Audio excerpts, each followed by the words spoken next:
поселке Ярига Ухтинского района появилась новая спортивная площадка, оборудованная для сдачи норм ГТО.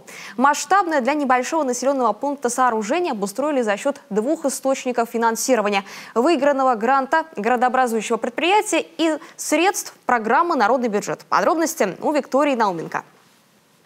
Несмотря на будний день и зимнюю погоду, на новой площадке возле спорткомплекса «Шахтер» немало посетителей. Снаряды установили в октябре, и теперь здесь постоянно кто-то занимается. Благо, доступ есть для всех желающих.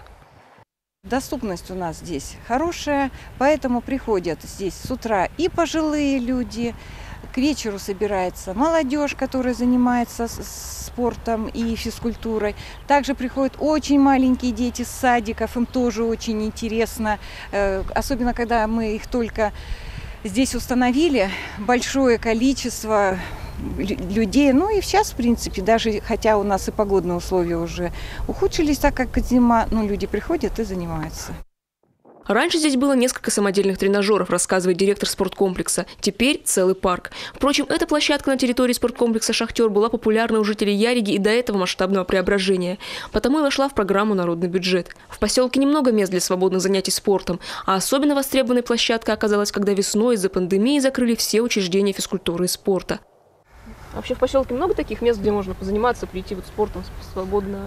Ну, если честно, то нет. Здесь и пару дворов еще, и все на этом.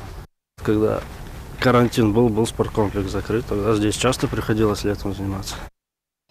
Сейчас спорткомплекс вновь принимает всех желающих, в том числе и посетителей тренажерного зала. Однако теперь занятиям в помещении есть достойная альтернатива на открытом воздухе. Здесь можно просто выполнять физические упражнения на тренажерах, можно сдавать нормы ГТО. Здесь у нас идет наклон, сгибание-разгибание рук, наклон туловища.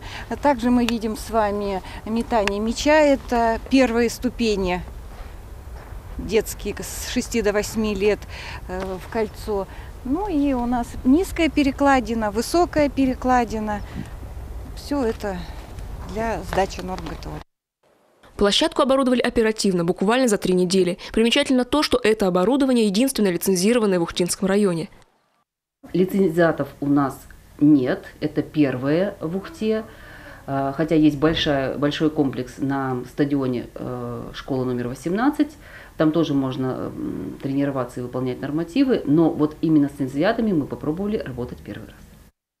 Лицензированное оборудование – залог качества. А чтобы нерадивые посетители площадки ничего не испортили, здесь заодно позаботились и о системе видеонаблюдения.